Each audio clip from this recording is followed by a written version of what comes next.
आदितर हैं विश्वामित्र जी। पर उनको पता नहीं क्या सूझा कि महात्मा वशिष्ठ का अपराध कर दिया, इसलिए सर्वतोभावेन उनकी पराजय हुई। तो अर्जुन ने कहा, गंधर्व मैं सुनना चाहता हूं क्या अपराध किया विश्वामित्र जी ने परम ज्ञानी भगवान वशिष्ठ जी का। तो उनका वशिष्ठ जी महाराज ब्रह्मा जी के मन से प्रकट हुए हैं और उनकी पत्नी का नाम अरुंधति है। उन्होंने काम और क्रोध को सदा सदा के लिए जीत लिया है वशिष्ठ जी ने। वो अपने मन और इंद्रियों को अधीन रखते हैं, इसलिए उनको वशिष्ठ कहा गया है। मन और इंद्रियाधीन, काम क्रोध विजयी हैं। विश्वामित्र भी भारी तपस्या से युक्त है, पर कहीं ना कहीं तप का एक अहम बना रहता है, वो वशिष्ठ जी में नहीं है। ये राजा होते हुए भी महान तपस्वी विश्वामित्र जी। विश्वामित्र जी एक बार अपनी सेना के सहित उस वन से निकल रहे थे जहां वशिष्ठ जी विराजमान थे। तो उनको पता चला कि यहां महात्मा वशिष्ठ विराजमान हैं। तो गाधी तनय विश्वामित्र जी वहां वशिष्ठ जी के समीप गए और जाकर कहा, कुशिक वंश में मैं प्रकट हुआ हूं, मेरा नाम विश्वामित्र है और मैं कुछ क्षण आपके आश्रम में विश्राम करना चाहता हूं। वशिष्ठ जी ने कहा, राजा भगवान का स्वरूप होता है। अर्घपाद्या देखकर उनका सम्मान किया विश्वामित्र जी का और कहा, आप विश्राम कीजिए, ये आश्रम आपका ही है ऐसा समझिए। महात्मा वशिष्ठ जी ने सोचा बहुत बड़ी समाज आई हुई सेना थी पूरी। एक गाय थी जिसका नाम नंदिनी था, जो इच्छा करो तत्काल वो प्रकट कर देती थी। अन्न, फल, मूल, दुग्ध, षडरस भोजन अमृत के समान, जितने भी खाने पीने की वस्तुएं, यहां तक कि स्वादिष्ट चटनी आदि तक सब नंदिनी ने प्रकट कर दिया। एक दो के लिए नहीं, पूरे सैनिक हैं और सबके लिए नवीन वस्त्र, बहुमूल्य आभूषण उस गाय ने प्रकट कर दिए और विश्वामित्र की सेवा के लिए सेवक भी प्रकट कर दिए नंदिनी ने। ऐसी उच्च कोटि की सेवा।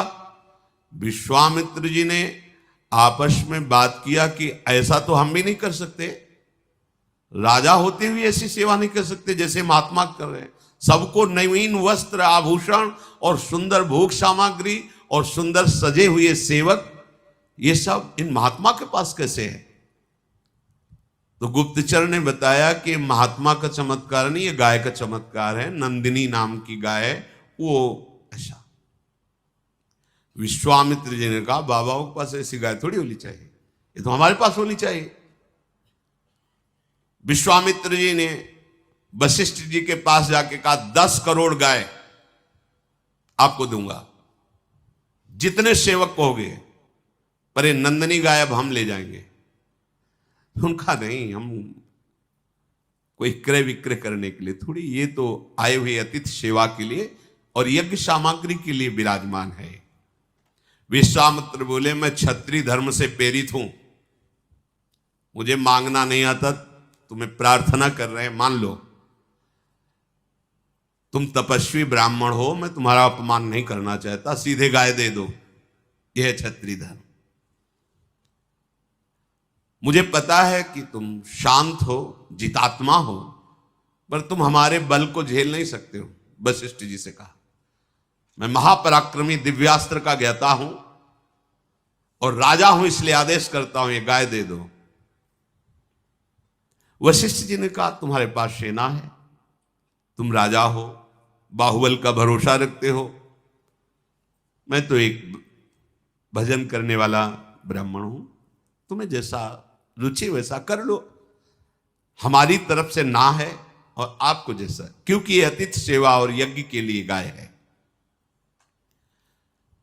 वशिष्ठ जी के ऐसा कहने पर विश्वामित्र जी ने सेवकों को आदेश कर दिया, नंदिनी को बछड़े के सहित पकड़ लो और ले चलो। नंदिनी नहीं जा रही थी तो कोड़ों की मार चलाई। नंदिनी ने महाराज वशिष्ठ जी की तरफ देखा और कहा, केवल मैं आपके मुख से ये सुनना चाहती हूं कि आपने मुझे दे दिया है क्या? वशिष्ठ जी बोले, नहीं, कदापि नहीं, ये तो मैं सोच भी नहीं सकता, क्योंकि तुम्हारे बिना हमारे यज्ञ कैसे पूर्ण होंगे, अतिथि सेवा कैसे होगी? विश्वामित्र तुम्हें बलपूर्वक ले जा रहे हैं। नंदिनी ने कहा, मैं तुम्हारी शरण में हूं, आप मुझे उचित अनुचित का उपदेश कीजिए या फिर मेरे ऊपर छोड़ दीजिए। ये विश्वामित्र के निर्दयी स्वभाव वाले हमें कोड़ों से पीट रहे हैं, मेरा कोई अपराध नहीं है और मैं सर्व सामर्थ्यशालिनी हूं, फिर भी पीट रही हूं केवल आपकी आज्ञा के लिए। केवल आप बता दीजिए कि मैं जो चाहूं करूं। वशिष्ठ जी ने नंदिनी से कहा कि तुम अपनी रक्षा करने में समर्थ हो, पर मैं आदेश भी नहीं करूंगा, क्योंकि हमारा स्वभाव क्षमामय है।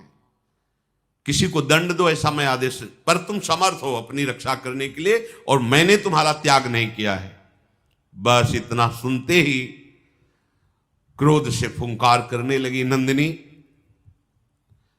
और विश्वामित्र जी की सेना को अपने बल से खदेड़ने लगे। अब लाखों की सेना थी, चारों तरफ से घेर लिया नंदिनी को, उनके पास अस्त्र शस्त्र सब है। नंदिनी जी ने अपनी पूंछ को घुमाया तो अंगार वर्षा होने लगी। थनों से द्रविड़ वीरों का जन्म हुआ, योनि देश से यवनों का जन्म हुआ, म्लेच्छों का, गोबर से सबरों का जन्म हुआ। ऐसे प्रचंड बलवान क्रोधी स्वभाव वाले ये सब दौड़ पड़े विश्वामित्र जी की सेना। जितनी सेना थी, एक एक सैनिक को 10-10 वीरों ने घेर लिया और ये सब नंदिनी जी से प्रकट हुए हैं। देर नहीं लगी, मारा किसी को नहीं, सबको बंदी बना लिया। विश्वामित्र जी देखे कि एक सैनिक को 10 सैनिकों ने बंदी बना रखा है। विश्वामित्र का एक सैनिक और नंदिनी के 10 सैनिक, प्राण किसी के नहीं लिए। बहुत गुस्सा है कि महात्मा इतना बढ़ा चढ़ा है, इसकी गाय में इतनी सामर्थ्य, अब तुम नहीं बच सकते। विश्वामित्र जी ने वशिष्ठ जी से कहा, अब तुम नहीं बच सकते, तुम्हारे अंदर क्षमा होगी लेकिन मेरे अंदर नहीं। वशिष्ठ जी शांत भाव से खड़े हैं। 3 योजन तक पीट पीट करके विश्वामित्र जी की सेना को बाहर खदेड़ करके वहां बंदी बना ली। 3 योजन तक पिटाई की। वशिष्ठ जी बोले, महाराज गाधिनंदन, तुम परास्त हो चुके हो, जाओ, ये नंदिनी का परिकर वापस हो जाएगा, तुम जाओ। विश्वामित्र जी ने कहा, तुमने मुझे साधारण राजा समझ रखा है?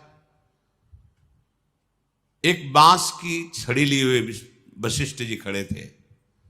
विश्वामित्र ने तत्काल आंख बंद की और आग्नेय अस्त्र का संधान किया वशिष्ठ जी पर। बस वशिष्ठ जी से बांस की छड़ी ऐसे कर देते, आग्नेय अस्त्र शांत। वरुणास्त्र, इंद्रास्त्र, याम्यास्त्र, वायुवास्त्र, सब अस्त्रों का प्रयोग कर लिया। बस वो एक छड़ी लेकर ऐसे कर देते, उनके अस्त्र बेकार हो जाते। सारे अस्त्र, दिव्यास्त्र सब निष्फल। विश्वामित्र जी ने कहा, विश्वामित्र छत्र भावान निर्विण्णो वाक्यमब्रवीत दिग्बलम क्षत्रि बलम ब्रह्म तेजो बलम बलम। धिक्कार है हमारे बल को। आज हमने देखा बल तो इन ब्रह्म ऋषियों में है। एक बांस की छड़ी ऐसे कर दी, सब दिव्यास्त्र बेकार। विश्वामित्र जी से फिर वशिष्ठ जी ने कहा, आप जाओ, आराम से जाओ, तुम बलहीन हो चुके हो, अपनी सेना ले जाओ और फिर किसी ऋषि का अपराध न करना। पर इनके मन को शांति नहीं। भारी तपस्या के द्वारा मैं दंड दूंगा ही वशिष्ठ को। अगर ये ब्रह्म बल से युक्त है तो ऐसी तपस्या करूंगा कि ब्रह्म ऋषि बनूंगा, फिर इनको दंड दूंगा। अभिमान का नाश होना बहुत कठिन होता है। भारी तपस्या की। तपस्या करते यदि किसी से द्वेष है तो सफल नहीं होती, सिद्धांत है। विचार के इनके वंश का विनाश कर देंगे। ओ क्रोध बड़ा विचित्र होता है। वशिष्ठ जी के बड़े पुत्र शक्ति जी वो आ रहे थे, सकरा मार्ग था, तो एक राजा कलमसपात जी वहां से जा रहे थे। शक्ति मुनि ने कहा कि मार्ग छोटा है, आप हट जाइए, क्योंकि जब ऋषि पधारते हैं तो राजा को भी मार्ग देना होता है। उसने कहा आपको शायद पूरा ज्ञान नहीं है क्या? राजा भगवान का स्वरूप होता है, जब पधारता है तो ऋषि भी पाद्यर्घ्य देकर उसको मार्ग देते हैं। ये बात हो ही रही थी कि विश्वामित्र जी ने देखा और एक राक्षस को मंत्र के द्वारा राजा पे आविष्ट कर दिया। शक्ति महाराज को खा गया वो राजा।